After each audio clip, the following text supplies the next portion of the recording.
Avant de commencer cette vidéo, veuillez laisser un like et un commentaire ci-dessous pour nous aider à nous engager dans la vidéo. Cet anime est très ancien, mais toujours très bon.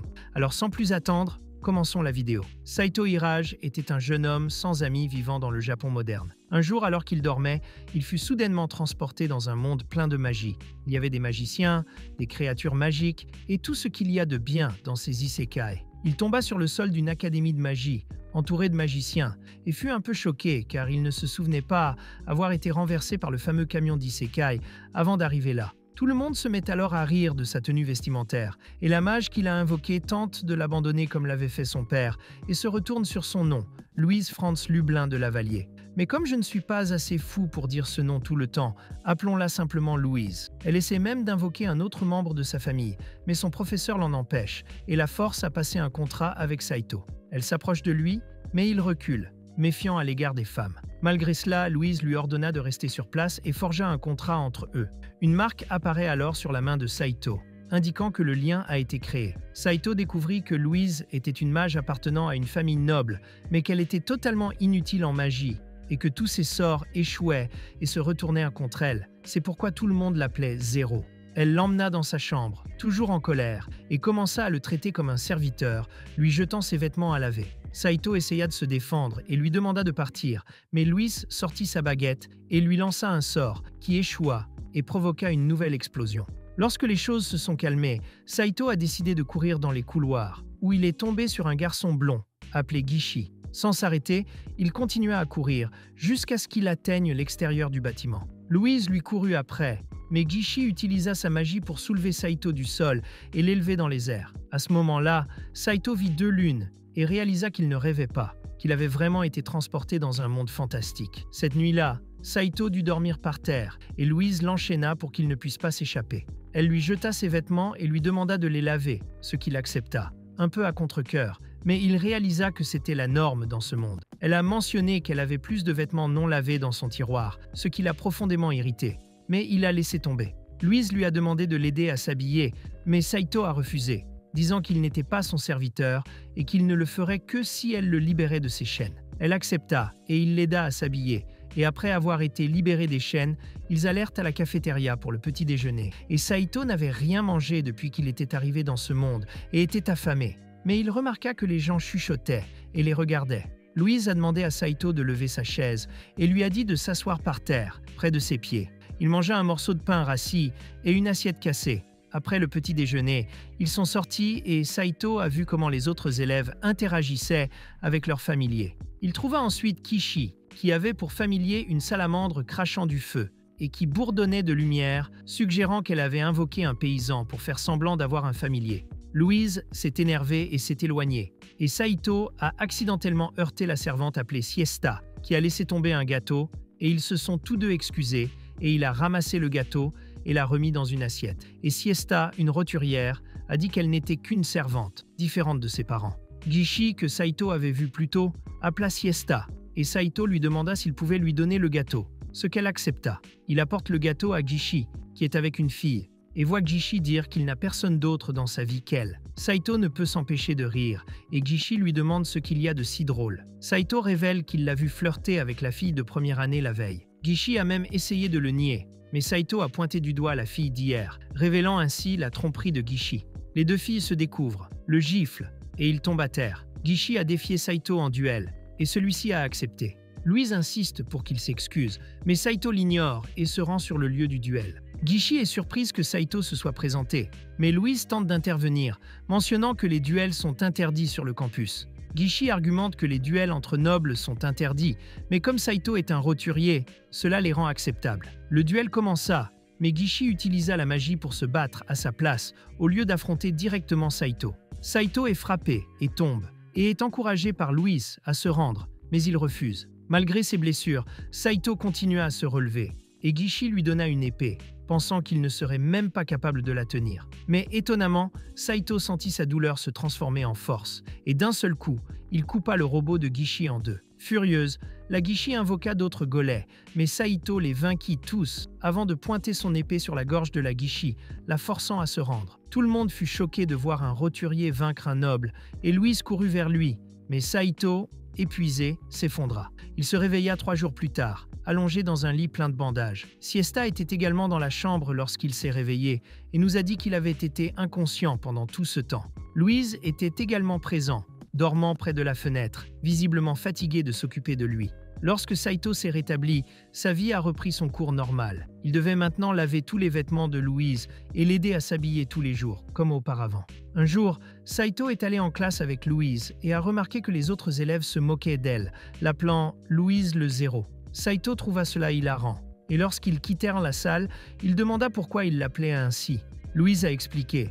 Mais Saito n'a pas pu s'empêcher de rire, ce qui l'a rendue furieuse. Comme si cela ne suffisait pas, Saito a commencé à inventer une chanson pour se moquer encore plus d'elle. Louise s'est mise en colère et a décidé de ne pas le nourrir ce jour-là, laissant le pauvre garçon mourir de faim.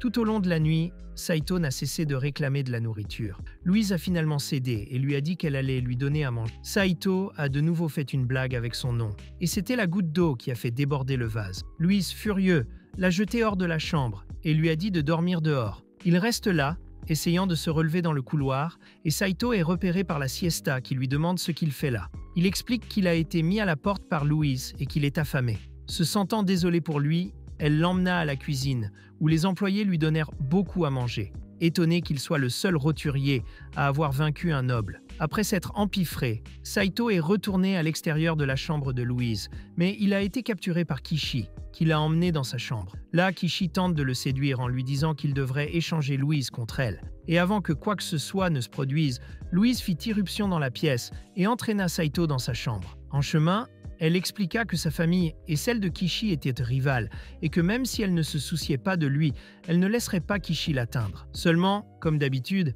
Saito n'a rien compris et a demandé si Louise était jaloux, ce qui lui a valu une nouvelle raclée bien sentie. Après avoir exprimé sa colère, Louise a dit que le lendemain ils iraient en ville et Saito a essayé de s'échapper à nouveau.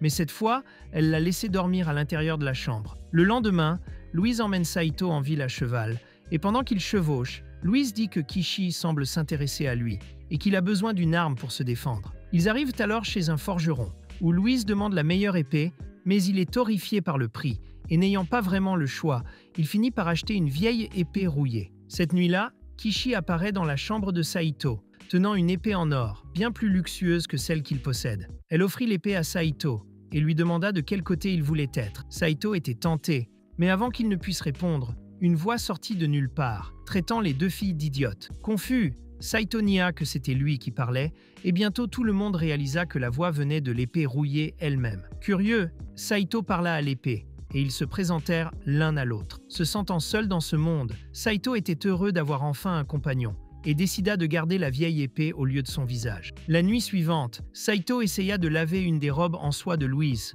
mais échoua lamentablement. Il avait l'air d'être mauvais en tout. C'est alors que Sesta apparut et l'aida à nettoyer correctement le tissu. Au bout d'un moment, elle lui dit au revoir d'un air triste et s'en va. Le lendemain, Louise a demandé à Saito d'attendre dehors avec d'autres membres de la famille pendant qu'elle allait en cours. Pendant qu'il attendait, l'un des chefs de cuisine l'a appelé pour lui demander quelque chose à manger. Saito en profite pour demander à voir Sesta, puisqu'il ne l'a pas trouvée. Intrigué, il demande au cuisinier où se trouve Sesta, qui lui répond qu'elle a quitté l'académie le matin même. Très troublé et inquiet, il retourne dans la chambre de Louise et lui raconte ce qu'il a découvert. Louise lui explique que lorsque les nobles emmènent leurs servantes avec eux, c'est généralement pour en faire leur maîtresse, et souvent contre leur gré. Saito était complètement choqué et indigné, et demanda si Louise n'était pas furieuse de la situation. Mais pour Louise, c'était tout à fait normal, et elle répondit simplement qu'elle était désolée pour Sesta, mais qu'elle ne pouvait rien faire pour elle. Plus tard dans la nuit, Saito s'est échappé de l'académie et a couru jusqu'au manoir du comte. Quiconque entrait était immédiatement attrapé par les gardes et était emmené chez le comte Mott. Saito, usant de sa suprême intelligence, répondit de la manière la plus idiote qui soit, disant qu'il était là parce qu'il avait entendu dire que le comte Mott était mauvais, et le comte, déjà à bout de patience, le regarda et lui dit que s'il voulait rester en vie, il ferait mieux de s'en aller. Mais Saito était têtu et refusait de partir, alors il lui demanda ce qu'il pouvait faire pour qu'il laisse partir Sesta. Le comte lui répondit alors que s'il apportait un certain livre que possédait Kirsch, qui était un héritage de sa famille, il laisserait Sesta là. Saito s'est enfui dans la forêt, où il a été retrouvé par Louise, qui le cherchait déjà. À bout de patience, elle le ramena à l'académie et lui dit d'arrêter de faire l'idiot et d'aller dormir, car il ne pouvait rien y faire. Saito accepta et fit semblant d'aller dormir, mais dès qu'il en eut l'occasion, il se faufila dans la chambre de Kirsch et lui demanda son livre. Étonnamment, Kirsch ne se souciait pas de reliques et lui donna le livre sans poser de questions, tant que Saito sortait avec elle. Cela le rendit malade, et il quitta la pièce en claquant la porte, laissant Kirsch surpris et curieux de savoir ce qu'il avait mis dans une telle colère. Sans perdre de temps, Saito s'empare d'une épée, vole un cheval et part pour le manoir du comte. Pendant ce temps, Kirsch se rend dans la chambre de Louise et, avec Tabitha, elle réveille Louise et lui fait part de l'attitude suspecte de Saito. Louise, habituée à son idiotie, est choquée de voir qu'il a disparu et demande où il peut bien être. Tabitha lui répond sans détour qu'il est probablement retourné au manoir du comte. N'ayant pas d'autre choix, ils montent tous sur le dragon de Tabitha et s'envolent vers le manoir du comte. Pendant ce temps, Saito essaya une fois de plus de se faufiler dans le manoir, mais comme prévu, il fut à nouveau attrapé par les gardes et emmené chez le comte. Sans réfléchir, Saito dégaina son épée contre le comte, ce qui rendit ce dernier furieux, car aucun roturier n'oserait pointer une lame sur un noble. Le comte brisa alors un vase et utilisa l'eau qu'il contenait pour attaquer Saito, qui tomba au sol sans réaction. Avant qu'il ne puisse se relever, le comte transforma l'eau en petites lames tranchantes et les lança sur lui. Heureusement, Louise arrive juste à temps et parvient à dévier les projectiles, sauvant ainsi Saito. Le comte, voyant que des filles de famille nobles étaient impliquées, s'est calmé et a décidé de parler. Il dit que pour ce que Saito a fait, il devrait être condamné à mort, mais Louise lui demande de la punir elle à la place de Saito. Kirst demanda au comte si elle pouvait faire quelque chose pour qu'il pardonne à Saito, et il répondit que s'il pouvait avoir le livre de sa famille, il reviendrait sur sa décision.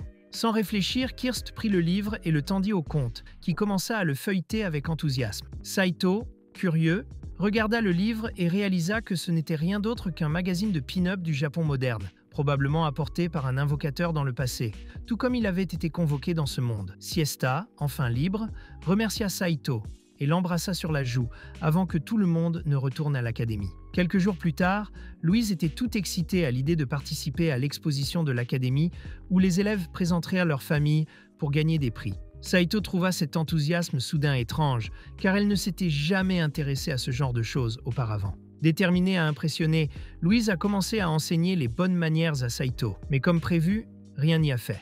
Elle a essayé de corriger sa posture, mais il était toujours avachi. À court d'idées, Louise lui a demandé quels étaient ses talents.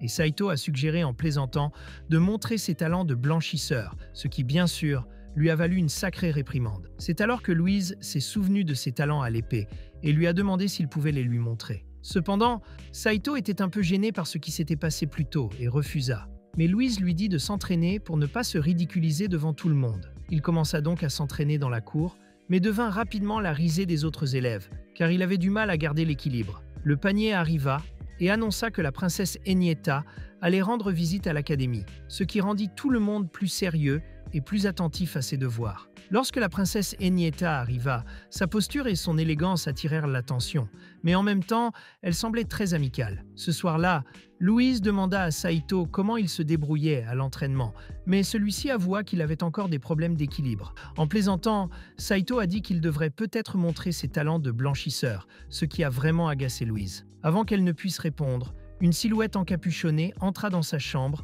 et la serra dans ses bras. À la surprise de Saito, il s'agissait de la princesse Enietta.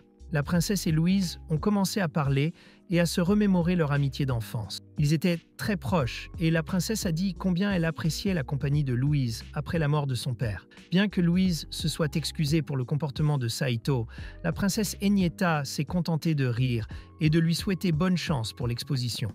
Le jour de l'événement, Louise était très nerveuse et, lors de sa présentation, elle a présenté Saito comme son parent d'origine paysanne, ce qui a provoqué les rires de toutes les personnes présentes, même si la princesse Enietta, embarrassée, ne s'est pas jointe au rire. La démonstration de Saito ne s'est pas très bien passée, faisant de lui la cible de plusieurs blagues, et Louise, très embarrassée, a rapidement quitté la scène. Dehors, ils furent surpris par un golem géant qui les attaqua. Saito protège Louise, mais se fait capturer. Louise tente de lancer un sort de boule de feu, mais frappe accidentellement une tour et effraie le golem, qui s'enfuit après avoir attrapé quelque chose. Saito est sauvé par Tabi, également connue sous le nom de Charlotte, qui arrive à bord de son dragon. Plus tard, un comité a été formé pour enquêter sur le vol, mais aucun indice n'a encore été trouvé. Le lendemain, Louise et Saito étaient en classe, et Kirsch a continué à poursuivre Saito sans relâche. Elle a apporté de la nourriture savoureuse pour la classe, sachant que Saito n'avait pas droit à ces gâteries lorsqu'il était avec Louise. Elle le nourrit elle-même, aux grandes dames de Louise, et soudain, le professeur entre dans la classe et demande à Louise, Kirsch et Tabitha de le suivre. Ils sont conduits dans le bureau du directeur, qui évoque le vol étrange d'une arme secrète au château. Le directeur soupçonne un acte criminel et demande à tout le monde d'être aux aguets, pensant que le voleur est quelqu'un de familier de l'académie. Il avait un portrait robot de la voleuse, et bien que son visage soit caché par une capuche, on savait qu'elle s'était enfuie dans la forêt après avoir volé l'arme. Il demanda des volontaires pour capturer la voleuse, mais étonnamment, personne ne voulut se porter volontaire à cause du danger que représentait le golem qui l'accompagnait. La principale Eve est déçue par la réticence des nobles à agir, mais Louis lève la main pour se porter volontaire, suivi par Tabitha et Kirsch. Cela surprit tout le monde, qui s'inquiéta du fait que 3 étudiants de 3e année affrontaient seuls le voleur. Le directeur a salué leur courage et a souligné leurs compétences exceptionnelles. Le chevalier ouin de Tabitha, la magie puissante de Kirsch, la lignée de mages puissants de Louise et les talents d'épéiste de Saito. Ils forment ainsi une équipe redoutable. Et la secrétaire du directeur s'est également proposée pour les guider à travers la forêt. Le directeur approuva, et le groupe s'aventura dans la forêt et découvrit les traces laissées par le voleur. En chemin, Kirsch offrit à Saito l'épée qu'elle avait achetée, et avec l'approbation silencieuse de Louise, il accepta. Ils suivirent la piste jusqu'à un chalet isolé dans la forêt, et Tabitha utilisa sa magie pour chercher des pièges cachés, mais n'en trouva aucun. Ils entrent alors et découvrent à l'intérieur une chaumière abandonnée, avec de la vaisselle cassée et des meubles éparpillés. Alors qu'ils s'apprêtaient à partir, Tabitha découvrit l'objet volé, le bâton de destruction. Cependant, leur exploration fut interrompue par les cris de Louise à l'extérieur. Le golem était revenu et les avait attaqués. Tabitha tente d'utiliser sa magie du vent contre lui, mais elle est inefficace. Kirsch lance sa magie du feu, qui a un certain effet, mais pas suffisant pour vaincre le golem. Tabitha invoque son dragon pour l'aider, mais Louise se sent blessée par sa magie imparfaite et commence à attaquer le golem à plusieurs reprises, attirant son attention. Lorsque le golem tente sa dernière attaque, Saito sauve Louise, juste à temps, mais la gifle pour qu'elle reconnaisse sa valeur. Louise avoue que les critiques sur ses faibles capacités magiques l'ont profondément blessée. Pendant ce temps, le golem continue d'attaquer, et Saito se bat courageusement avec l'épée que Kirsch lui a donnée, mais elle se brise. En désespoir de cause, il sortit l'épée rouillée qu'il portait sur son dos, qui promettait de ne pas se briser. Saito sentit une poussée d'énergie et commença à attaquer le golem avec une force nouvelle. Bien qu'il ait causé un certain nombre de dégâts, les capacités de régénération du golem lui ont permis de rester actif. Louise, déterminée à contribuer, utilisa le bâton de destruction, mais ne parvint pas à l'activer. Le golem s'approcha d'elle, mais Saito la sauva à nouveau, en lui prenant le bâton des mains. Et en examinant l'objet, Saito reconnut rapidement qu'il s'agissait en fait d'un lance-roquette du Japon moderne. Sans perdre de temps, Saito assemble l'arme et l'utilise pour détruire le golem. Soulagés, Tabitha, Kirsch et Saito retrouvèrent Louise, tandis que la secrétaire du directeur récupérait l'objet volé. Cependant, Saito remarqua que la secrétaire était restée étrangement calme pendant tout ce temps. Soudain, elle enlève ses lunettes et dénoue ses cheveux, se révélant être la voleuse, appelée Fuki. Elle les nargue, mais avant qu'elle ne puisse utiliser son arme, elle est rapidement assommée par Saito. Sur le chemin du retour, Saito expliqua que l'arme était un lance-roquette de son monde et qu'il savait donc qu'elle ne pouvait être utilisée qu'une seule fois. Dans le bureau du directeur, ils ont été félicités et on leur a dit qu'ils devaient se rendre à la capitale pour recevoir la récompense pour avoir capturé le voleur. Plus tard, dans la capitale, Saito regardait les gens danser et s'amuser, quand soudain il vit Louise entrer dans la salle, vêtue d'une belle robe. Elle s'approcha de lui et l'invita à danser, ce qu'il accepta volontiers. Le lendemain, Louise et Saito sont convoqués au palais royal, où Inrita les remercie d'avoir sauvé la situation. Elle s'est ensuite approchée de Saito et lui a tendu la main pour qu'il l'embrasse. Mais Saito, ne comprenant pas le geste, était confus. Louise lui dit de baiser la main de la princesse, mais Saito prend soudain la décision audacieuse d'embrasser la joue d'Inrita, ce qui le laisse sans réaction. Peu après, Saito est brutalement battu par Louise, qui, furieux, demande pardon à la princesse avant de le repousser d'un coup de poing. Cependant, Inrita lui assure que tout va bien et lui révèle qu'elle a besoin d'une faveur de leur part. Et sans y réfléchir à deux fois, Louise lui dit qu'il ferait n'importe quoi pour la princesse. C'est alors qu'Inrita expliqua qu'elle voulait qu'ils restent encore un peu dans la ville, en se faisant passer pour des roturiers, afin d'espionner l'aristocratie, car il y avait des rumeurs selon lesquelles les nobles traitaient très mal les gens ordinaires. Sans hésiter, Louise accepta immédiatement et garantit qu'il ferait tout ce qu'Inrita leur demanderait, sans poser de questions. Plus tard dans la journée, Louise sortit d'un magasin en portant de simples vêtements de roturier, ce qui lui déplaisait beaucoup, mais était nécessaire pour se fondre dans la masse. Elle emmena donc Saito dans une écurie, où elle essaya d'acheter un cheval, mais se rendit compte qu'ils étaient très chers et qu'il ne pouvait pas encore se l'offrir. Louise trouva alors un luxueux hôtel 5 étoiles et essaya de faire une réservation, mais l'hôtel n'acceptait que les nobles, et il n'avait pas assez d'argent pour une chambre. Commençant à être frustrée, elle s'est emportée lorsque Saito a suggéré qu'il cherche un endroit moins cher pour dormir, et elle est partie en colère. Plus tard dans la nuit, Saito trouva Louise assise seule sur un banc, et elle, l'air défaite, avoua qu'elle avait perdu tout leur argent dans un casino en essayant d'en gagner plus, et Saito fut choqué et suggéra qu'ils retournent au château et demandent plus d'argent à la princesse. Louise refuse et dit qu'ils ne peuvent pas décevoir la princesse. Pendant qu'ils discutent, un homme étrangement extravagant s'approche d'eux et leur propose une chambre dans sa posada, mais à une condition. Louise devra travailler comme serveuse avec d'autres filles. Furieux, Louise proteste, mais finit par accepter. Et pendant ce temps, Saito est affecté à la cuisine sous la supervision de Jessica. Lors de la présentation du travail, l'aubergiste a lancé un défi. Celui qui recevrait le plus de pourboires ce soir-là obtiendrait une prime et le droit de porter une tenue spéciale provenant de son héritage, qui, selon lui, était magique et garantissait de généreux pourboires. Il a précisé que la dernière personne à l'avoir portée était devenue si riche qu'elle avait quitté son emploi et était devenue influenceuse. Le service du dîner commence alors et Louise est affectée à sa première table. Un client lui a demandé du vin et, frustrée, elle a versé la boisson. Cependant, elle renverse accidentellement le vin sur la table et le client commence à l'agacer. Elle jette le reste du vin au visage du client et le menace. Mais avant que la situation n'empire, le propriétaire de l'auberge intervient et calme le client. D'une manière ou d'une autre, le travail de la nuit s'est terminé et Louise est allée se plaindre à Saito, qui était déjà couché, et lui a dit de se calmer, car au moins maintenant, ils avaient de la nourriture et un endroit où dormir. Louise, frustrée et peu habituée à ce genre de vie, avait du mal à dormir et, à un moment donné, elle a vu des chauves-souris et, terrifiée, elle s'est blottie dans la couverture de Saito pour se sentir plus en sécurité.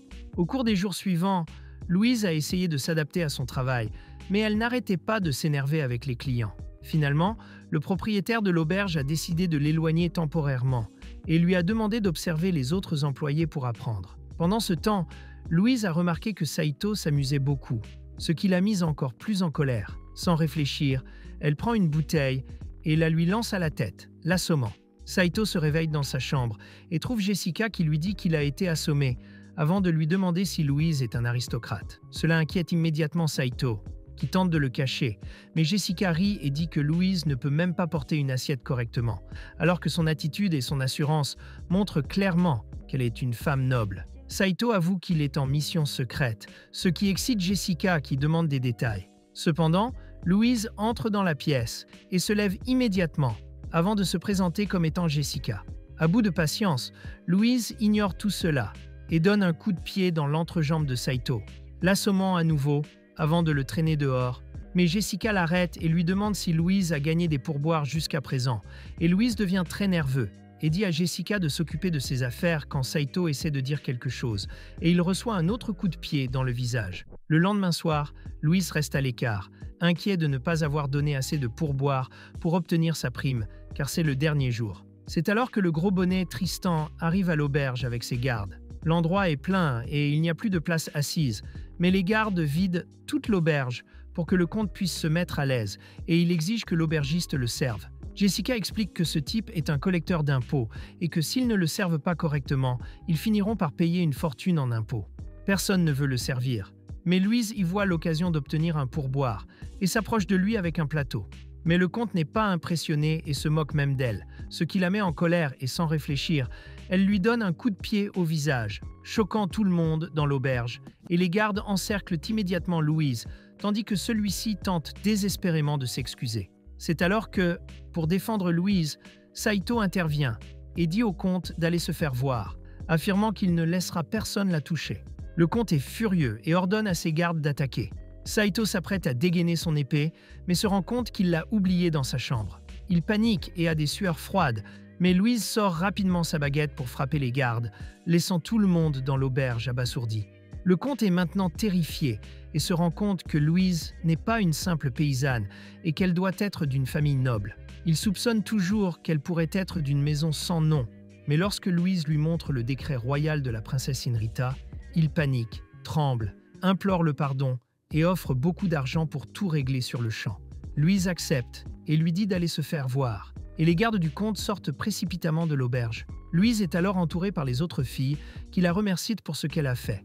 Jessica montre qu'avec l'argent du comte, Louise est devenu l'employé qui a reçu le plus de pourboires et en conséquence, l'aubergiste la déclare gagnante du concours. Cette nuit-là, Saito s'endort en pensant à ce qu'ils vont faire le lendemain.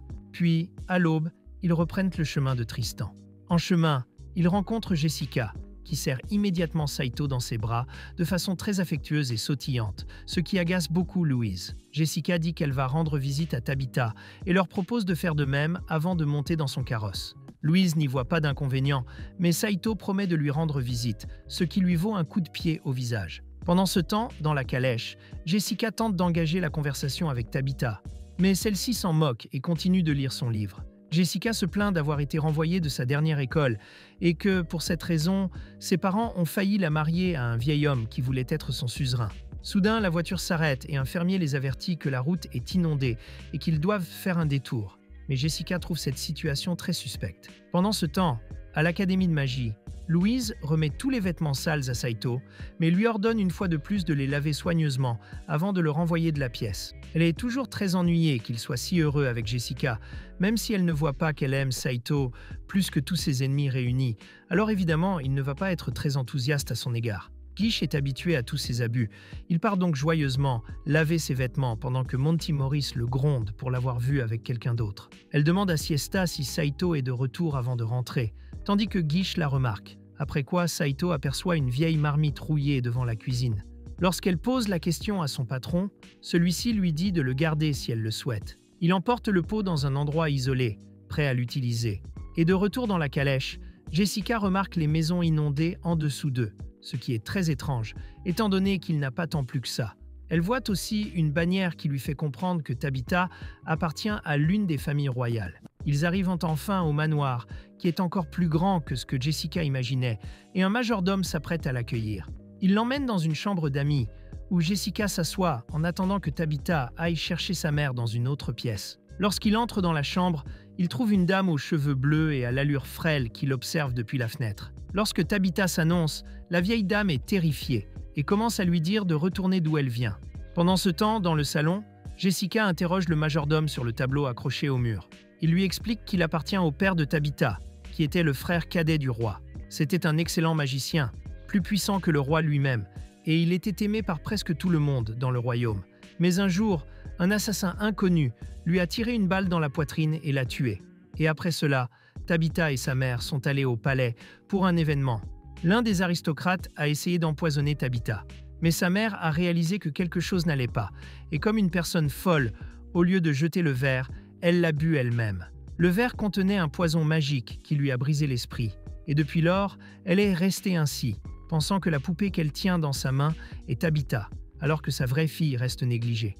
Après cela, Tabitha a changé en tant que personne et a commencé à accepter des tâches et des missions incroyablement dangereuses que même les meilleurs magiciens ont peur d'accomplir. Elle a même tué un dragon à 3 têtes à elle seule, après quoi elle s'est lassée de tout cela et a décidé de rejoindre une académie, loin de tous ses souvenirs. De retour à l'académie, Saito, avec sa grande intelligence, a décidé de créer un jacuzzi et profite d'un bain de nuit sous le ciel étoilé tout en observant les 2 lunes. Et c'est alors que Monty Morris demande à Guiche de sortir avec lui parce qu'elle a un filtre d'amour secret. Pendant que Saito est dans le bain, Siesta entre pour inspecter et prend peur et laisse tomber de la nourriture partout. Alors elle entre dans le bain pour se nettoyer et il parle de la lune. Pendant ce temps, Guiche arrive à la table et commence à parler à Monty Morris. Elle propose un toast et essaie de mettre la potion, quand Guiche voit Louise sortir en colère. Elle traverse la pelouse et trouve Saito en train de se baigner pendant la sieste, ce qui la rend triste, et elle retourne jalouse et en colère contre ses propres sentiments pour son serviteur. Pendant ce temps, Guiche est à son jeu, mais Monty Morris crie qu'elle a vu une femme volante nue, le distrayant et renversant le filtre d'amour. De manière surprenante, Louise s'approche d'eux, prend le verre, le boit entièrement et s'en va en colère. Et nous savons déjà où cela va nous mener, n'est-ce pas? Quelque temps plus tard, Saito retourne dans la chambre, où il trouve Louise boudant sur le lit et lui demande ce qui ne va pas.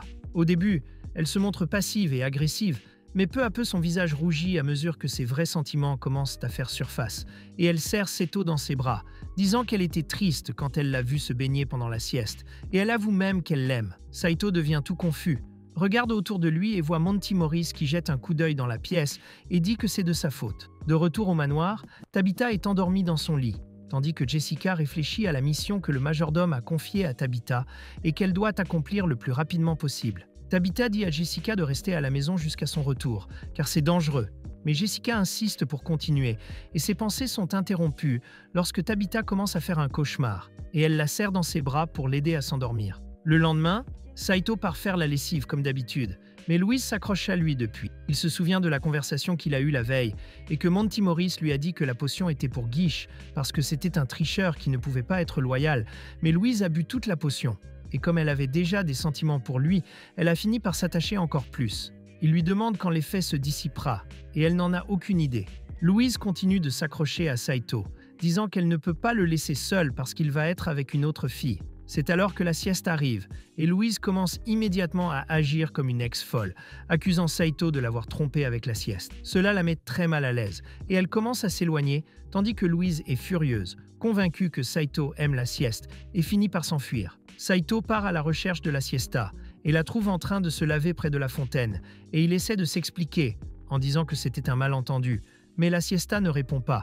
Elle dit juste que ça n'a pas d'importance pour elle. Et Saito insiste en disant que tout cela arrive à cause d'un filtre d'amour que Louise a bu accidentellement et que depuis qu'elle l'a bu, elle se comporte bizarrement. Mais Siesta ne croit pas à cette histoire et lui dit qu'il n'a pas besoin de mentir. Elle lui fait comprendre que même elle sait qu'un filtre d'amour est illégal et que personne à l'académie n'oserait l'utiliser. Et après cela, elle lui donne un coup de froid et s'en va. Saito retourne dans sa chambre, épuisé, et trouve Louise dans son lit, encore bouleversée par tout ce qui s'est passé.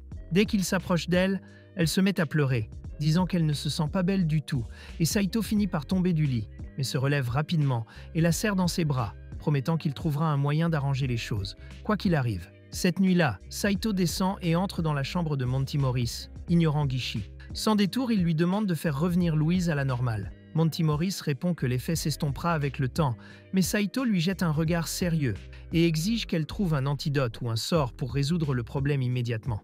Guiche tente d'intervenir, soulignant que Saito parle à un aristocrate, mais Saito l'ignore, se souvenant de la raclée qu'il a reçue plus tôt. Guiche fait immédiatement marche arrière et dit à Monty Morris qu'il ferait mieux de faire ce qu'il demande, mais elle reste ferme, disant que ce n'est pas possible. Saito joue alors sa carte maîtresse, disant qu'il sait que les filtres d'amour sont illégaux et que s'il le faut, il ira voir le directeur et lui dira tout. À ce moment-là, Monty Morris devient nerveuse et cède, disant qu'elle va fabriquer l'antidote, mais que l'un des ingrédients se trouve dans un endroit dangereux et très difficile d'accès. Saito n'hésite pas et leur dit de partir demain. Et avec quelques menaces, Monty Morris accepte. Cette nuit-là, Louise mord Saito à l'improviste avant de s'endormir, tandis qu'il s'occupe d'elle. Et le lendemain matin, ils montent tous à cheval et partent en direction d'un lac, Louise toujours endormie dans les bras de Saito. Quand ils arrivent auprès du lac, Guiche court devant, tandis que Louise essaie de donner à Saito un pull qu'elle a tricoté, mais qui est si petit qu'il ressemble à peine à un bonnet. Mais Saito l'accepte et l'enfile. Soudain, ils entendent Guiche crier. Il a couru dans l'eau du lac, et Monty Morris observe la zone d'un air sérieux et commente qu'il devrait y avoir un village à cet endroit. Mais maintenant, tout est complètement inondé. Et elle dit que cela ne peut que signifier que l'esprit de l'eau est furieux, et les avertit qu'ils devront attendre jusqu'à la nuit, parce que la nuit est le moment où cet esprit se manifeste. À la nuit tombée, Monty Morris sort une grenouille de sa bouche, se coupe le doigt et fait couler son sang dessus, en disant de trouver l'esprit des eaux, la grenouille saute et disparaît. Et elle lui dit que lorsqu'elle était plus jeune, elle avait fait un pacte avec l'esprit et qu'elle s'en souvient probablement encore. Soudain, une énorme vague d'eau s'élève vers le ciel et Monty Morris s'avance et annonce son nom et sa lignée, appelant l'esprit. L'eau commence à prendre forme jusqu'à devenir l'image d'une femme et l'esprit regarde Monty Morris et lui dit qu'il se souvient d'elle, mais qu'il veut savoir ce qu'elle veut. Monty Morris demande un ingrédient spécial, mais l'esprit refuse et Saito décide de parler, bien que Monty Morris essaie de l'en empêcher. Il s'agenouille et supplie sincèrement l'esprit de les aider. L'esprit le regarde fixement, puis après un moment, répond qu'il les aidera, mais seulement s'il vainque les humains qui sèment le trouble dans la région. Sans réfléchir, Saito accepte et Monty Morris de son côté hésite, disant qu'elle ne veut pas être impliquée dans une bagarre. Mais Saito ne lui laisse pas le choix et dit qu'il la fera chanter si elle n'est pas d'accord. À la nuit tombée, il se cache dans la forêt et attend avec les voleurs, tandis que la lumière continue d'irriter Saito avec son comportement collant. Soudain, il remarque deux mages camouflés près du lac. Ils psalmodient des sorts et l'énergie qu'ils dégagent est très forte. Saito se prépare à attaquer, mais avant qu'il ne puisse agir, Gishu le prend à part, l'avertissant qu'il ne peut pas se contenter d'attaquer. Ces mages semblent être assez habiles et pourraient facilement achever Saito s'il ne fait pas attention. Gishu élabore un plan pour distraire les mages, tandis que Saito lance une attaque surprise et les vainque. Saito accepte le plan, et Gishu sort de sa cachette avant d'utiliser sa magie de terre pour créer une motte de terre et la lancer sur les ennemis. Mais les mages sont rapides et parviennent à utiliser successivement les magies du vent et du feu, bloquant les attaques très facilement. Saito décide d'attaquer, mais les mages du feu lancent la boule de feu vers lui, le forçant à courir. Il esquive et contre-attaque à la dernière seconde, coupant la boule de feu en deux, mais il finit par être touché par un coup de glace et il tombe au sol, alors que les ennemis s'approchent pour donner le coup de grâce. Mais Louise intervient et utilise sa magie pour créer une explosion, révélant les visages des ennemis. À la surprise générale, les mages sont Tabitha et Jessica, qui sont également choqués de les reconnaître. Saito et les autres expliquent ce qui se passe, et Jessica leur dit qu'ils ont reçu la mission de vaincre l'esprit de l'eau, parce qu'il inonde la zone et cause beaucoup de dégâts. Saito suggère d'invoquer l'esprit et de lui demander directement pourquoi cela se produit, et Kush fait immédiatement une pause en thé et invoque la bête. Saito demande pourquoi elle inonde le village et cause tant de problèmes, et l'esprit répond que les humains ont volé le trésor qu'elle gardait, et que s'ils ne le rendent pas, elle continuera à tout inonder jusqu'à ce qu'elle submerge la planète entière. Saito demande ce qu'est ce trésor, et l'esprit répond qu'il s'agit d'un anneau magique volé par un homme appelé Cromwell. Saito promet de retrouver l'anneau et de le rendre, et l'esprit à moitié muet le croit, et lui donne un ingrédient spécial pour la potion. De plus, il promet de ramener l'inondation à la normale, et de revenir à l'académie, à la lumière, et finalement à la normale. Et quand elle réalise tout ce qu'elle a dit et fait, elle devient furieuse et essaie de frapper Saito pour avoir laissé cela se produire. Saito court pour se sauver, mais soudain la fenêtre s'ouvre et Henrietta entre comme un lutin vert. Louise se précipite vers elle et lui demande pourquoi la princesse lui rend visite seule au milieu de la nuit, car cela pourrait être dangereux. Mais Henriette répond qu'elle a une affaire urgente qu'elle doit garder secrète. Elle lui révèle qu'elle va bientôt épouser le vilain roi d'un royaume voisin pour éviter une guerre. Et le problème est qu'avant cela, elle a échangé des lettres compromettantes avec un prince d'un autre royaume. Et si ces lettres venaient à être divulguées, le mariage pourrait être rompu, ce qui serait un désastre. Louise se met immédiatement à genoux et promet de faire tout ce qui est en son pouvoir pour aider la princesse. Saito, attentif, remarque un bruit derrière la porte et crie à la personne qui se trouve là de se dévoiler. Et à la surprise générale, c'est Guiche qui entre tranquillement. Il salue la princesse et lui dit qu'il a tout entendu et qu'il aimerait bien l'aider dans sa mission. Saito et Louise sont complètement agacés par ce fouineur, mais Henrietta connaît son père et l'autorise à se joindre à eux.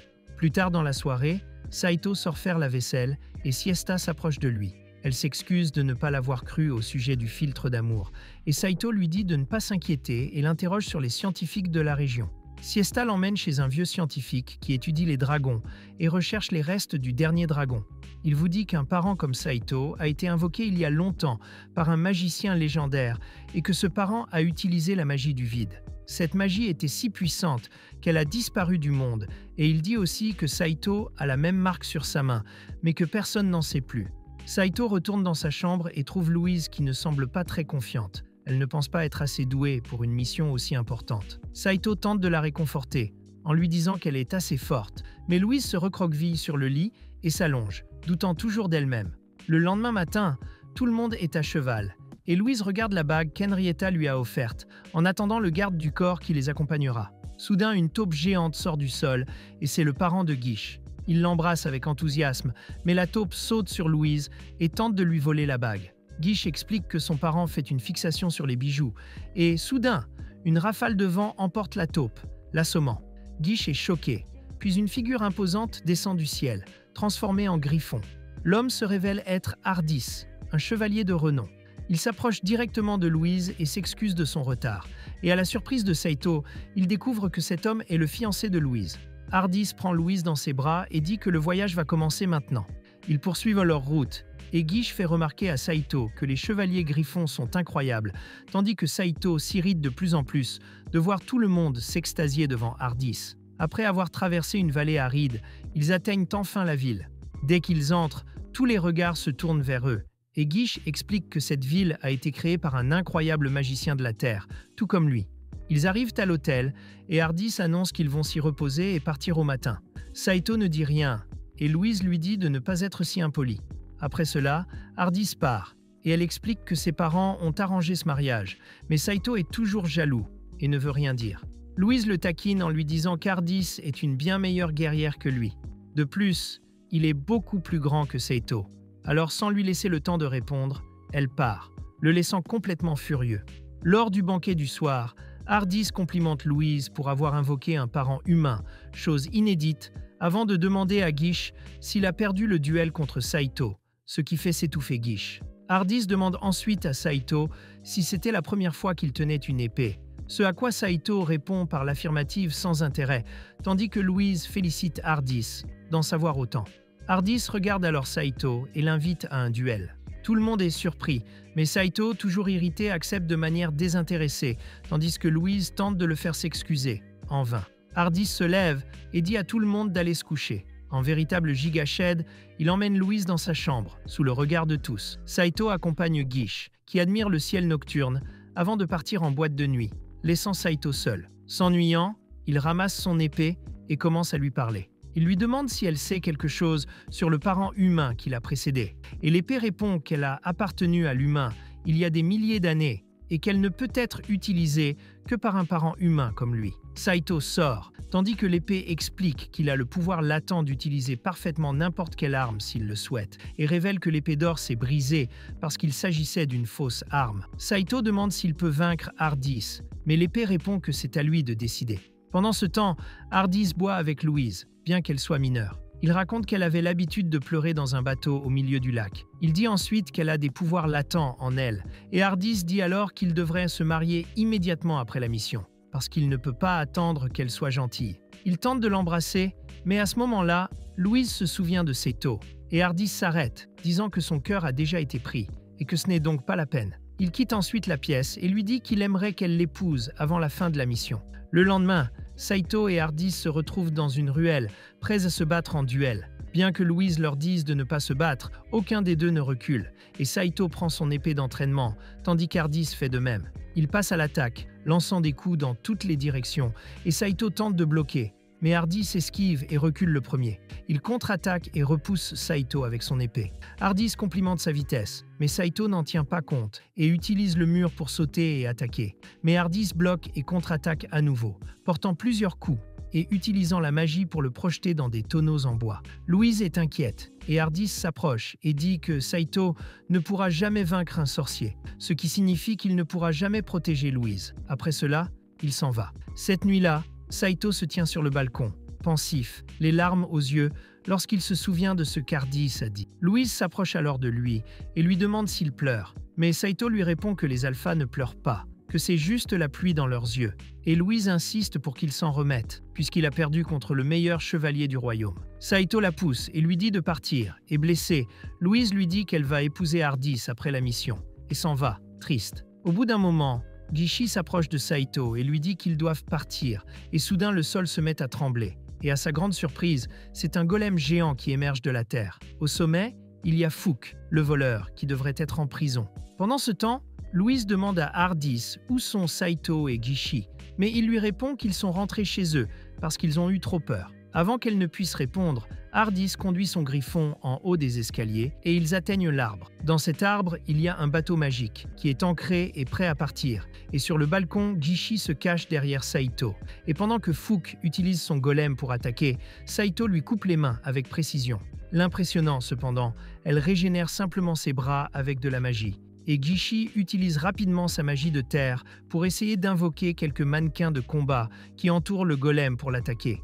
Mais le golem les détruit tous avec facilité et jette le dernier mannequin sur Gishi lui-même, l'assommant. Le golem s'approche quand soudain un éclat de lumière le frappe, le faisant tomber à genoux. Il regarde le ciel et Tabitha et Kirsch descendent avec le dragon. Le vacarme attire les habitants sur le balcon, obligeant Fook à s'enfuir. Lorsque Monty Morris apparaît, Saito demande où est la lumière. Elle répond que les deux sont partis pour le bateau il y a quelque temps. Saito sort immédiatement et demande à Gishi où le bateau est ancré. Il montre le ciel, où le bateau vole déjà, et tout ce que Saito peut faire, c'est crier de frustration. Sur le bateau, Light regarde vers le bas, en conflit, tandis que Wards lui dit qu'il ne la laissera jamais seule comme Kaito l'a fait. Elle se souvient du moment où Kaito l'a poussée, et se sent triste.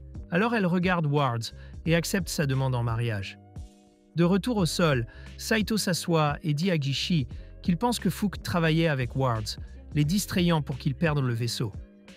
Gishi est choqué par cette déclaration, tandis que Kirsch dit que le prochain navire partira le lendemain matin et qu'ils ne pourront rien faire d'autre qu'attendre.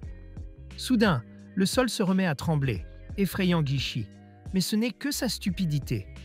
Sur le bateau, Wards offre de l'alcool à Louise et lui promet de l'épouser après la mission. Il s'enquiert des détails de la mission, mais Louise refuse de lui en parler car la princesse Henrietta lui a dit de ne rien révéler. Le lendemain matin, ils arrivent enfin à destination et entrent dans une église où ils sont immédiatement encerclés par un groupe de gardes qui s'étaient cachés dans l'ombre. Louise se cache derrière Wards, qui lui dit qu'ils sont là pour rencontrer le prince, mais le commandant des gardes dit que personne ne connaît cet endroit. Louise mentionne que la princesse Henrietta lui a parlé de cet endroit et lui montre la bague qu'elle porte à la main. Aussitôt, le commandant de la garde rengaine son épée et enlève son gant, révélant une bague semblable à la sienne, et il lui dit de le frapper. Une lueur jaillit alors des anneaux, puis le commandant s'excuse pour le malentendu et enlève son casque, révélant qu'il est en fait le prince Wallace. Plus tard dans la nuit, Louise lui remet une lettre envoyée par Henrietta, et Wallace en vérifie le contenu. Après l'avoir vue, il se lève, prend une autre lettre dans un tiroir et la remet à Louise. Elle le regarde fixement et lui demande si la lettre contient un message épicé, mais Wallace dit qu'il ne peut pas le révéler et explique que son pays est en pleine guerre civile entre les familles royales et aristocratiques et qu'elles sont manipulées par une troisième force. Il remercie Louise d'avoir remis la lettre et lui demande de prendre soin d'elle. Le lendemain matin, Louise se réveille et trouve Hardis qui l'attend dehors. Il lui dit que la mission est terminée et lui propose de se marier sur place, avec Wallace comme témoin. Louise devient nerveuse et s'éloigne, disant qu'elle ne peut pas faire cela maintenant et qu'ils devraient au moins retourner dans leur pays avant de prendre toute décision. Mais Hardis l'attrape par derrière et ne la lâche plus, révélant qu'il est la troisième force à l'origine de la guerre civile dans le royaume.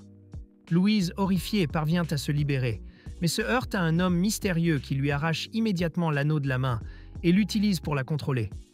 Sous l'effet de l'anneau, Louise perd connaissance et le soir même, les préparatifs sont faits et Hardis l'emmène devant l'autel, où Wallace commence à lire les vœux. Hardis accepte volontiers, tandis que Louise, qui tente toujours de résister, lutte contre le contrôle de l'esprit. Elle est sur le point de dire oui, mais soudain Saito crie et interrompt le mariage, surprenant tout le monde. Ce choc fait reprendre conscience à Louise, qui arrache sa robe de mariée, tandis que Saito explique que sa tolpera a continué à poursuivre ses bijoux, l'y conduisant. Fou de rage, Hardis a manipulé Louise et Saito se relève, et sa vieille épée rouillée se transforme en une lame neuve et brillante. Hardis tente même d'utiliser la magie, mais à la surprise générale, l'épée de Saito absorbe le sort, et Saito saute en l'air pour l'attaquer. Hardis lance encore plus de magie, mais Saito coupe le sort en deux et le frappe de plein fouet. Hardis tombe à terre mais se relève et affirme qu'il a déjà tué Wallace et qu'il possède également la lettre remise à Louise. Il utilise alors sa magie pour détruire toute l'église, y mettant le feu et faisant s'effondrer des morceaux de décombres. Saito empêche Louise de le suivre lorsqu'un rocher enflammé leur tombe dessus, Mais Tabitha utilise sa magie pour créer un bouclier et les mettre à l'abri. Plus tard, au cœur de la nuit, le feu s'éteint et Louise, consciente, rêve qu'elle est sur un bateau et dans le rêve, au lieu d'Ardis, elle voit Saito à côté d'elle. Et quand elle se réveille, elle se rend compte que Saito a profité de la situation, mais décide de l'ignorer pendant qu'elle rentre chez elle. Le lendemain matin, Louise se présente à Henrietta et lui remet la bague, l'informant que Wallace a été assassiné par Ardis et que la lettre a également été volée. Louise se met à pleurer, mais Henrietta l'interrompt et la prend dans ses bras, la remerciant pour tout ce qu'elle a fait. Plus tard, Louise est appelée par le directeur de l'école, où se trouve également Cobert, qui demande des vacances. Après le départ de Cobert, le directeur Osmond fait remarquer que Cobert pense avoir trouvé un endroit où pourraient se trouver les restes du dernier dragon. Le directeur Osmond doute de l'existence du dragon, mais autorise néanmoins Cobert à partir. Il interroge ensuite Louise sur le rapport de mission, et elle lui explique tout. Il l'écoute patiemment et lui assure que rien n'est de sa faute. Plus tard, Louise demande au directeur pourquoi il a convoqué le familier humain, et le directeur Osmond révèle que la dernière fois que cela s'est produit, le légendaire familier humain a été convoqué par le magicien le plus puissant du monde. Louise n'en revient pas, car elle ne peut même pas utiliser la magie de base. Elle retourne alors dans sa chambre et se change. Après avoir fait sa lessive, Saito entre dans la pièce et trouve encore plus de vêtements sales. Il finit par se plaindre et Louise se met en colère et prend sa posture de dominatrice, le frappant avec un fouet avant de le renvoyer et de lui jeter un oreiller au visage. Furieux, Saito finit par heurter un canot pneumatique, mais se blesse et peu après, il voit passer Siesta dans une autre tenue. Il s'assoit et Siesta annonce à Saito que les vacances ont commencé et qu'elle rentre à la maison. Elle lui raconte que son arrière-grand-père a toujours dit qu'il venait d'un autre monde, tout comme Saito, et qu'à cette époque, il y avait 2 dragons. Cela attire l'attention de Saito, et même Jessica l'entend, car Siesta lui raconte qu'un des dragons s'est envolé vers le soleil et est mort, et que l'autre qui était resté a été mis à l'amende par son arrière-grand-père, mais qu'après cela, on ne les a plus jamais revus. Selon la légende, les restes des dragons se trouvent toujours quelque part dans son village. Cela rappelle à Saito la conversation qu'il a eue avec le scientifique sur les dragons, et il demande à Siesta si elle peut l'emmener dans son village, ce qu'elle accepte. Pendant ce temps, Louise sort pour essayer de retrouver Saito, car elle se sent mal de l'avoir battu et jeté hors de la maison. Elle essaie même de s'excuser, mais ne le trouve nulle part. En marchant, Louise aperçoit Saito qui quitte l'école à cheval avec Siesta, ce qui la choque. Elle court immédiatement vers le cuisinier et lui demande où va Siesta. La cuisinière répond qu'elle retourne au village et, furieuse que Saito l'ait laissée seule, Louise rentre chez elle en furie. D'autre part, on voit Saito partir dans la jungle, aux côtés de Siesta, tandis que celle-ci demande si c'était bien de partir sans prévenir Louise. Mais Saito, toujours en colère contre elle, répond que ce n'est pas grave. Enfin, il arrive dans un village et Saito demande à Siesta de lui montrer où il doit commencer son enquête. Et Siesta le remercie de l'avoir accompagné et rentre chez elle en courant. Pendant ce temps, le professeur Kobash arrive également au village avec le même objectif de trouver les restes du dragon. Au bout d'un moment, Siesta revient avec la carte et elle et Saito commencent à l'analyser, essayant de trouver l'endroit exact. Soudain, les buissons se mirent à bouger et la créature en sortit. C'était la salamandre de Kersh, accompagnée de Jessica. Saito lève les yeux et voit un dragon voler au-dessus d'eux, avec la tablette dessus. C'est alors qu'une taupe sort de terre, et à ses côtés se trouve Guiche, toujours aussi sûr de lui. Saito demande pourquoi ils sont là, et Jessica répond qu'il veut aussi trouver le fameux trésor qui serait avec le dragon. Quelque temps plus tard, ils trouvent enfin l'entrée de la grotte, et sont très excités. Ils entrent tous, tandis que la salamandre de Kersh éclaire le chemin. Ils marchent en file indienne, quand soudain la planche les avertit qu'il y a quelqu'un d'autre qu'eux dans la grotte. Tout le monde est en alerte, et Saito dégaine son épée, tandis que Siesta se cache derrière lui. Soudain, une attaque magique brise l'un des pics rocheux, et une voix les avertit que la prochaine attaque sera dirigée contre eux. Le groupe se prépare à l'affrontement, mais Jessica leur demande d'arrêter car elle reconnaît la voix. Lorsque la lumière révèle l'attaquant, il constate qu'il s'agit du professeur Colbert.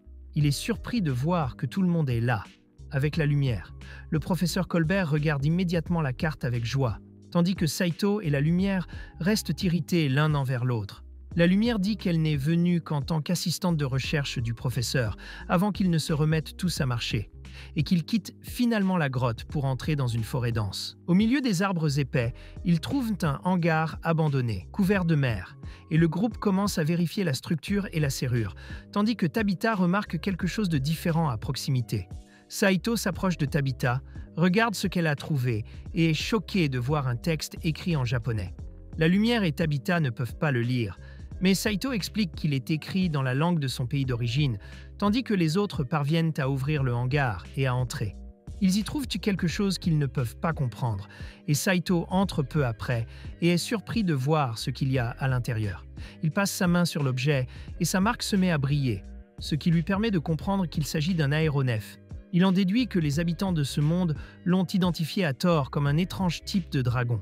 Saito regarde Siesta et dit qu'il comprend maintenant pourquoi elle était différente, et il réalise que ses cheveux et ses yeux noirs sont dus au sang japonais qui coule dans ses veines, provenant de son arrière-grand-père. Soudain, le professeur Kobashi appelle Saito et lui dit qu'il peut retourner chez lui en utilisant l'avion, ce qui surprend la lumière. Le professeur explique que, selon la légende, 2 dragons volèrent dans le ciel, et que l'un d'eux s'est dirigé vers l'éclipse, tandis que l'autre est resté en arrière. Siesta remarque que son arrière-grand-père a tourné en rond dans les airs pendant un certain temps avant d'atterrir à nouveau sur le sol, tandis que Kobashi dit qu'il n'a pas dû arriver au bon moment. Selon lui, Saito peut retourner dans son monde s'il pilote cet étrange dragon vers l'éclipse, qui pourrait être une sorte de portail. Mais plus tard dans la journée, il parvient à transporter l'avion jusqu'à l'académie, où tout le monde se rassemble pour s'émerveiller de cette technologie qu'ils n'ont jamais vue auparavant. En regardant l'avion, Saito se souvient que Kobashi lui avait montré une bouteille contenant un liquide qu'il pensait être du sang de dragon, et il y va pour vérifier. Ses soupçons étaient fondés, car le liquide n'est autre que de l'essence, et il dit à Kobashi qu'il peut l'utiliser pour propulser l'avion. Kobashi promet d'en produire davantage pour eux. Pendant ce temps, Saito entre et commence à vérifier tous les instruments à l'intérieur de l'avion pour s'assurer que tout fonctionne correctement. Et à sa grande surprise, tout semble normal. Son épée lui dit que cet avion est destiné à la guerre et que Saito a le pouvoir de toutes les armes qu'il veut et qu'il sait donc s'en servir. Il regarde Louise qui, de l'autre côté, l'observe avant de se retourner et de s'éloigner, tandis qu'elle se demande si Saito va vraiment partir. Soudain, Guiche arrive sur un cheval terrifié et annonce à Louise qu'il a un gros problème.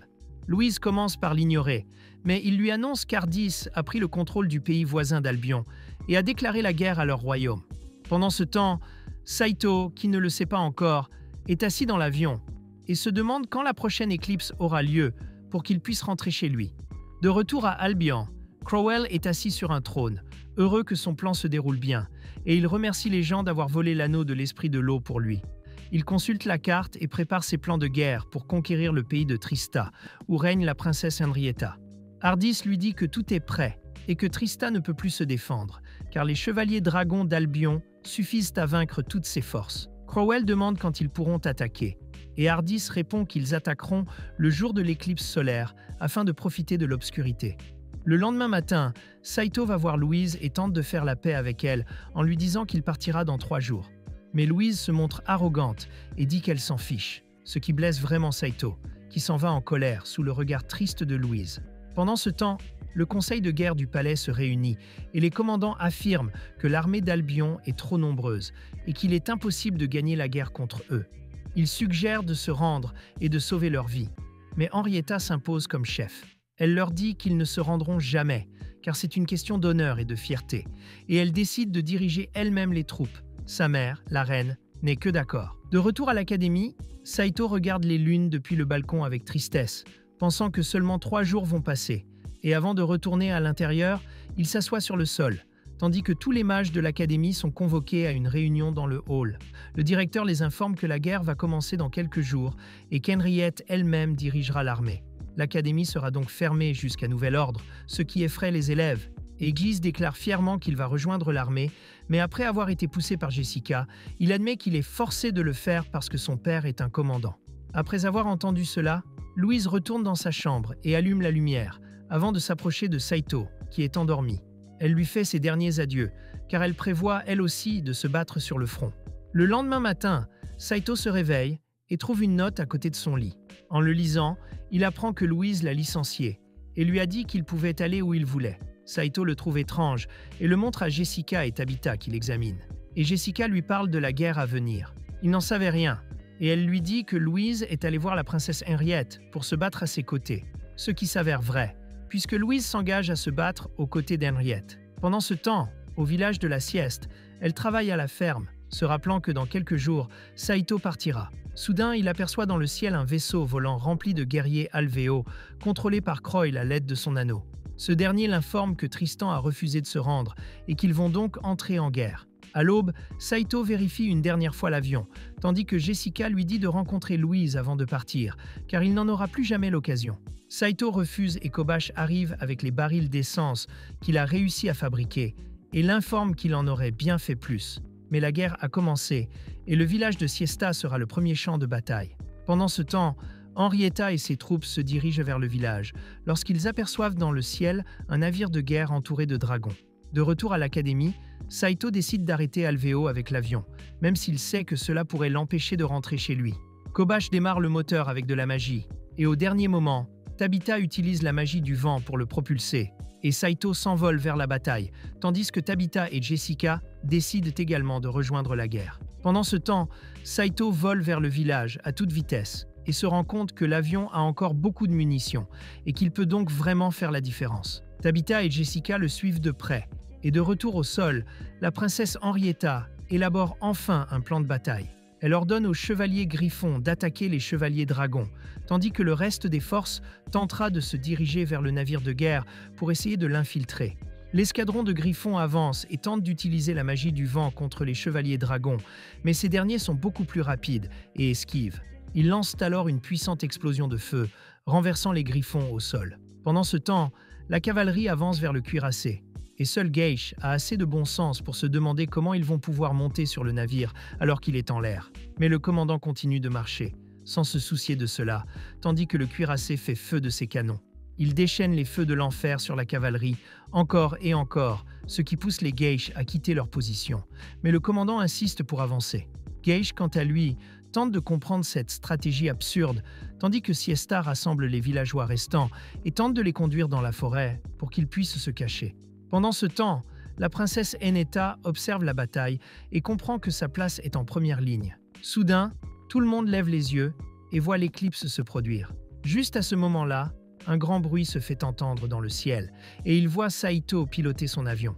Tout le monde au sol est choqué, car il pensait que ce n'était qu'une légende. Saito regarde le champ de bataille et décide de renoncer à son projet de retour au pays. Il se retourne et part au combat, montrant à tous la véritable puissance de l'avion. Il mitraille tous les ennemis sur son passage, les éliminant un par un, et les cavaliers dragons sont complètement désorientés par la machine qui les poursuit. Le massacre continue et attire l'attention de Sheffield et Hardis, qui décident d'entrer sur le champ de bataille. Pendant ce temps, Saito se débarrasse de la plupart des cavaliers dragons, tandis que l'armée de Tristan observe la scène d'en bas avec stupéfaction. Il finit par abattre le dernier dragon, quand soudain un autre dragon super rapide esquive ses tirs et apparaît derrière lui, portant Hardis. Il tire son épée et absorbe la magie, en même temps qu'il se retourne et se prépare à attaquer Hardis. Mais au dernier moment, il n'a plus de munitions. Pendant ce temps, au sol, Sheffield invoque un gigantesque golem et commence à attaquer l'armée. Hardis, de son côté, ne cesse d'attaquer Saito, qui ne peut qu'absorber la magie sans pouvoir riposter. Geisha finit par tomber sur Tabitha et Jessica, qui observent le champ de bataille. Elles se rendent compte que le golem est en train de tout détruire et décident d'affronter Sheffield et son golem. Geisha tente même de s'enfuir, mais Tabitha l'en empêche, tandis que Jessica se moque de Sheffield. Le Sheffield se prépare à attaquer, mais le Geisha utilise sa magie pour recouvrir le golem d'une matière semblable à des perles. Et peu après,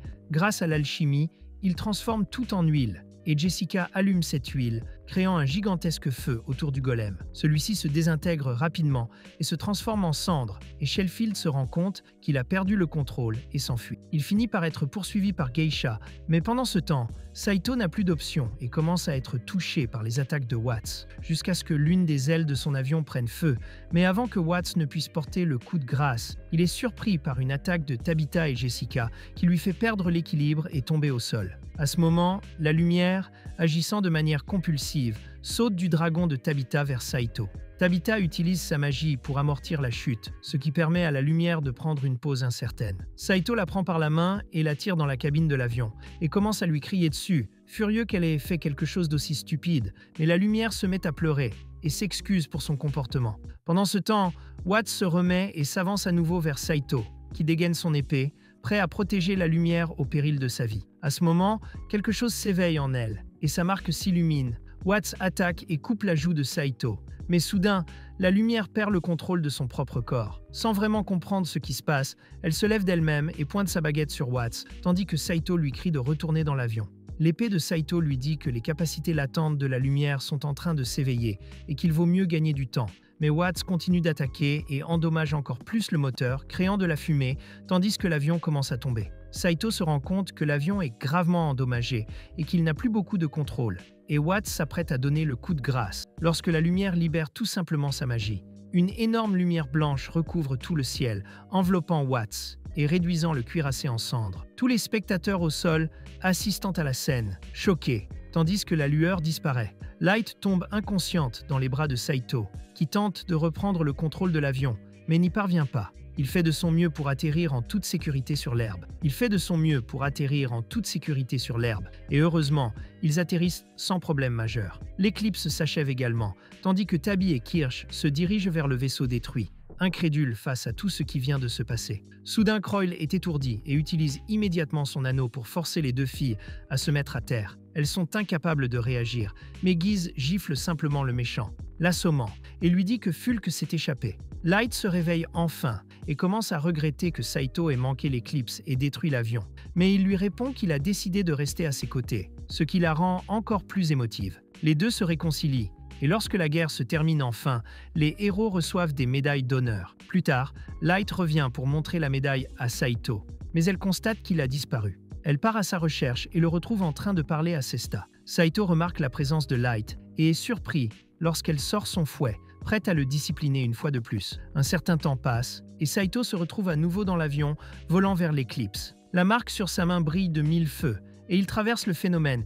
qui agit comme un trou noir. Lorsqu'il ouvre les yeux, il est de retour au Japon et survole les rues, heureux d'être de retour. Il regarde au loin, s'attendant à voir la lumière, mais elle n'est pas là. Il se met à la chercher comme un fou, jusqu'à ce qu'il se rende compte qu'il est revenu seul. Et soudain, tous ses souvenirs lui reviennent. Il se rappelle comment il a été convoqué dans ce monde magique, comment il a été battu par la lumière, comment il s'est battu dans une vraie guerre, tout cela pour pouvoir rentrer chez lui.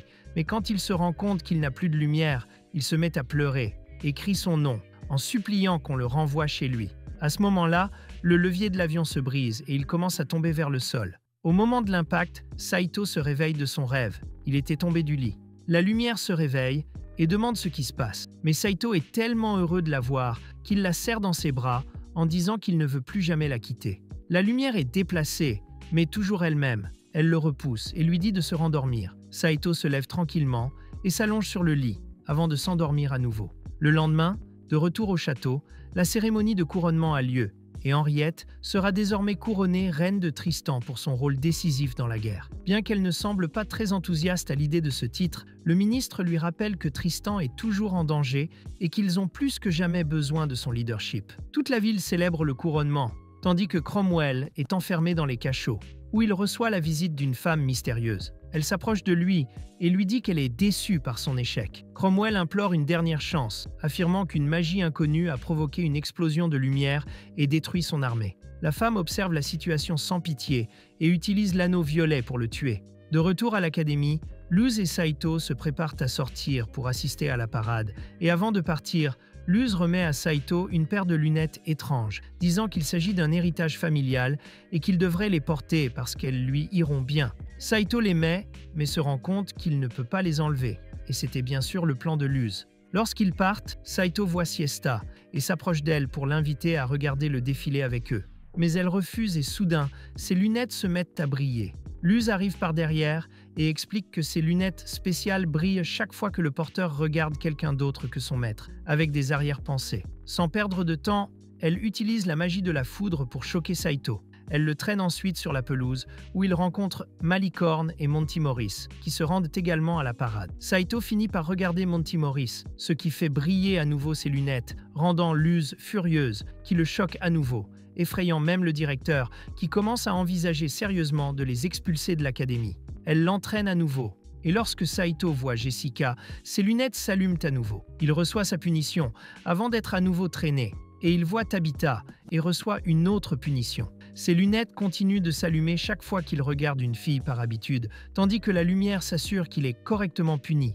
Ils partent enfin, et Saito décide de se couvrir les yeux pour ne rien voir, tandis que Luz se tient prête avec son fouet au cas où. Soudain, ils entendent un bruit et s'approchent de la princesse Inrita, qui marche dans la rue avec son entourage. Luz dit à Saito de regarder la princesse, ce qu'il fait, et elle est toujours aussi belle. À la surprise générale, les lunettes de Saito s'allument à nouveau, ce qui énerve Luz au plus haut point, et elle le choque, effrayant tout le monde. Les gardes sont alertés et l'entourent, et Saito finit par perdre connaissance. Ils sont capturés et emmenés au palais, où Light ne peut pas entrer pour rencontrer la princesse Inrita. Elle s'empare avec colère de sa baguette, mais l'un des gardes aux cheveux courts, appelé Agnès, pointe son arme sur son visage. Il lui dit de lâcher sa baguette, mais Luz insiste pour qu'il relâche Saito, car il n'a rien fait, et que c'est elle qui a provoqué l'explosion. Mais Agnès refuse. Pendant ce temps, Saito est enfermé dans un donjon, et il tente de jeter ses lunettes par colère, mais il s'arrête, pensant que si les choses continuent ainsi, Luz finira par épouser un riche aristocrate, tandis que lui se contentera de regarder de loin comme un chien, et sera connu comme le perdant après sa mort. Il s'allonge sur le sol et rêve de la princesse, quand soudain, il est réveillé par la princesse Inrita elle-même, qui est venue le voir. Il lui dit qu'il n'a jamais rêvé d'elle, tandis que la princesse lui prend les mains et lui dit qu'elle a une faveur à lui demander. Saito, toujours aussi pervers, commence à penser à la mauvaise chose et finit par se faire frapper au visage par Agnès. Il finit par tomber à terre, et avant qu'il ne puisse ramasser son arme et la pointer sur lui, la princesse Inrita dit à Agnès de reculer parce qu'elle veut parler à Saito seul à seul. Saito en profite pour taquiner Luz, qui est également présente, ce qui lui vaut un coup de pied à la tête avant que la princesse n'intervienne pour l'en empêcher. La princesse Inrita explique qu'elle a vu Saito et Luz utiliser une magie jamais vue auparavant, ce qui a mis fin à la bataille, et qu'elle souhaite à nouveau leur aide. Elle leur explique que les ministres et les généraux lui conseillent de se rendre immédiatement à Albion pour remporter la victoire et mettre fin à la guerre une fois pour toutes. Mais elle ne veut pas d'effusion de sang. Elle veut mettre fin au conflit rapidement, et elle a besoin de leur aide. Saito se rend compte qu'elle est sincère et finit par accepter. La princesse le remercie et lui demande de rester à l'académie avec Luz, du moins pour le moment, mais d'être très prudent car il y a des espions dans les environs. Elle lui révèle également que Cromwell a été assassiné à l'intérieur de la prison. Et selon elle, cela ne peut pas être l'œuvre d'une seule personne, car les serrures ont plusieurs niveaux de protection. Seul un homme à l'intérieur pouvait les briser. Et l'assassin est entré, a utilisé un sort magique et a complètement étouffé Cromwell, ne laissant que son corps extérieur intact. La princesse se retourne, regarde Saito et lui dit qu'il peut demander n'importe quoi comme récompense. Mais avant qu'il ne puisse répondre, elle demande à Agnès de faire entrer Light. Light entre la tête baissée, ce qui effraie Saito, qui court immédiatement dans le coin, disant qu'il ne regardait pas la princesse. Mais soudain, Light se met à pleurer et lui saute dessus, s'excusant de l'avoir attaqué. Elle dit qu'elle était très inquiète pour lui, et Saito la regarde avec amour et la réconforte. À la tombée de la nuit, ils sont de retour dans la calèche, en direction de l'académie. En chemin, Luz montre à Saito un livre spécial que la princesse Henrietta lui a offert, et qui, selon la princesse, est censé contenir des sorts de l'élément du vide. Mais lorsque Luz ouvre le livre, surprise, il est vide. Ils y réfléchissent tous les deux. Et Saito finit par conclure que le livre n'est qu'une œuvre d'art moderne, ce qui signifie qu'il faut toujours se battre avec l'esprit vide. Luz demande à Saito s'il veut toujours rentrer chez lui, et il répond honnêtement oui, mais il ne la laissera pas seule dans ce monde dangereux. Il lui promet de rester à ses côtés et de mener les prochaines batailles afin qu'ils puissent apporter la paix au monde ensemble. Et c'est la fin de notre vidéo. N'oubliez pas de laisser un like et un commentaire ci-dessous. Ike est trop bon pour que nous sachions que vous l'avez regardé jusqu'au bout. Merci pour tout. Restez avec Dieu. Merci. Au revoir.